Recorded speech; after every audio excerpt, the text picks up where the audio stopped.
Hi guys, Miss K here.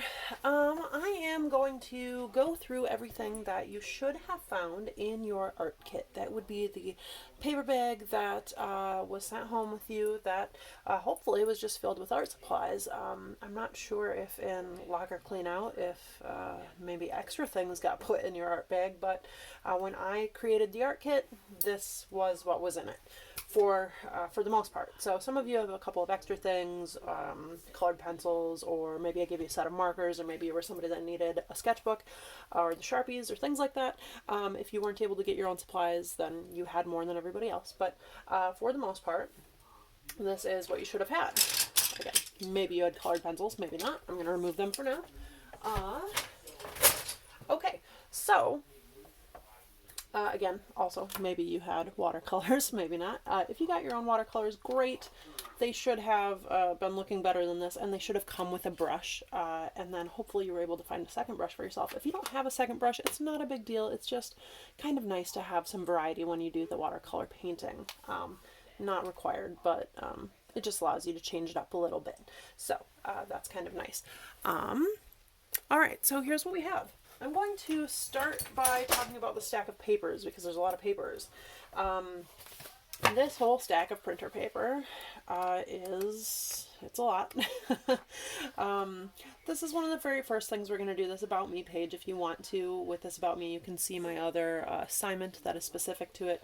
You can draw or doodle on it, and you could do that at any point. It will be its own assignment though, so you'll have to turn it in then. These other things are also going to be other assignments. I wouldn't jump ahead or worry about them too much because when I post an assignment for you, I will tell you all about them. You just want to make sure you don't lose these things, okay? We do have a separate sketchbook assignment, basically large assignment, where it breaks down multiple small assignments. This is a rubric that goes with it. We'll talk about that more in its own post. Watercolor, origami, Elements and Principles. This is a reference sheet that will be helpful to you as we go through the trimester. You can use it at any time. If you're like, why does Miss K keep talking about emphasis? What does she mean by that? Emphasis, emphasis. Oh, look, there it is. Emphasis is a principle of art.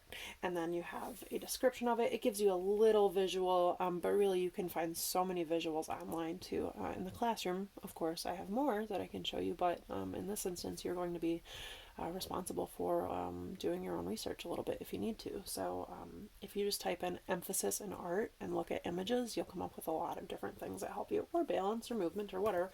Any of these things, if you're unsure about them, you can either ask or you can seek out your own images. So anyway, great reference to use at any point.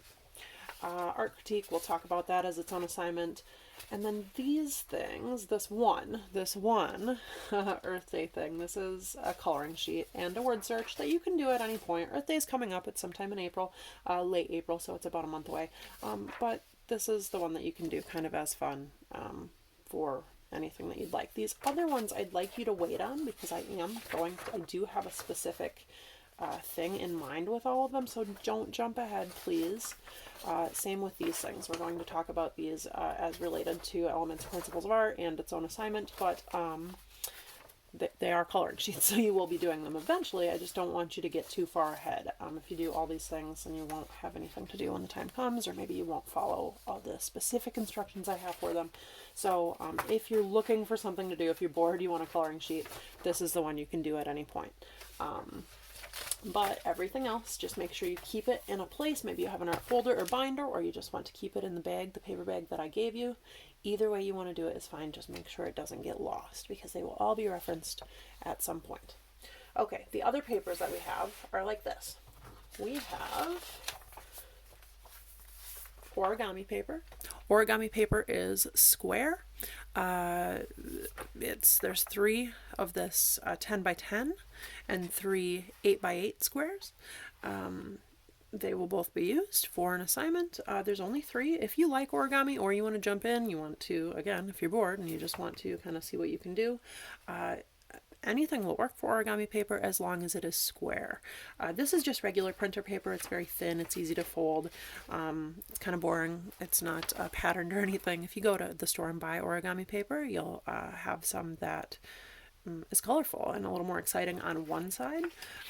This is just, simple. We're keeping it simple. So square paper is origami paper. It comes in 2 sizes. The next paper we have here, this is a little sturdier. This is watercolor paper. This is paper we will be painting on eventually. You should have 3.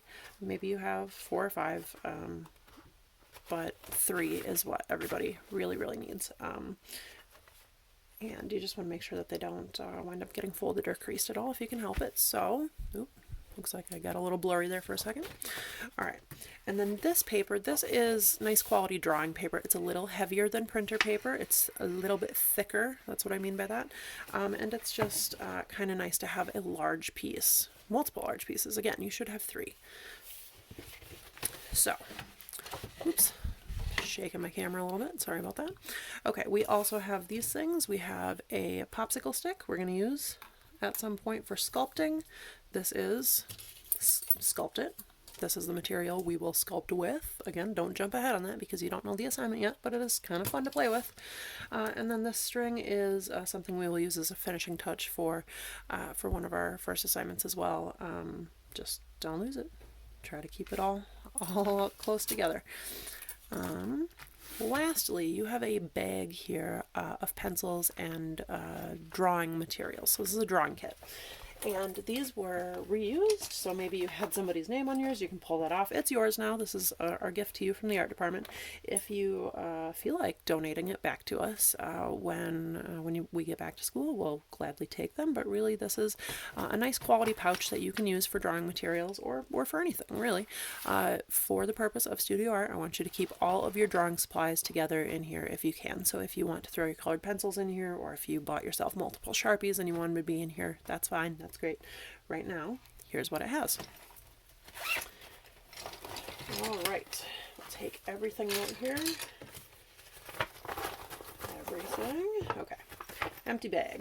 Great. So there's an eraser for you. You know what that's for. Maybe you have multiples. Again, these things were all recycled.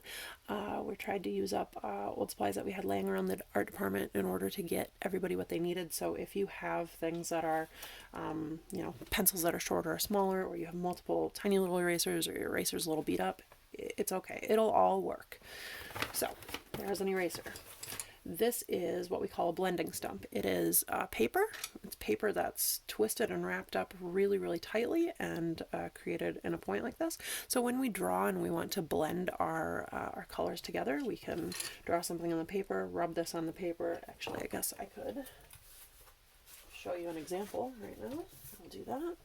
So if we take a pencil and we draw with it, and we want to blend it, but we don't want to use our finger, we can use this.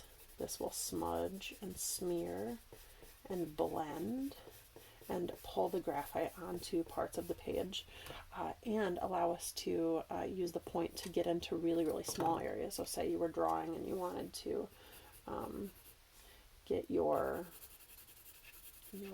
blending or your smudging into a teeny little area, you can use the point of this to it kind of works like a pencil, so we can get into a really small area and do fine little details of blending and smudging with this. When I'm drawing, I like to just use my fingers. I don't mind getting that mess on me. So really, you won't see me use this very often just because as an artist, I don't prefer it, but it's a great tool, and I do want to encourage you to at least try it a handful of times. Now, there are times when I do definitely use this, because if I were trying to get in this little area teeny tiny, it's really hard to do that with my finger. My finger is just not big enough. So that's worth keeping in mind. Try it out, okay? There should be at least one Sharpie in your bag. Maybe you have multiples, maybe you don't. That's okay. You need at least one. It doesn't matter what color. As long as it's not yellow, it will work for us. You have also a piece of sandpaper. I should have talked about that with the blending stump. When your blending stump gets kind of worn down or over time, it's not as nice of a sharp tip, or it's just dirty and so it doesn't get you the nice clean blending that you need.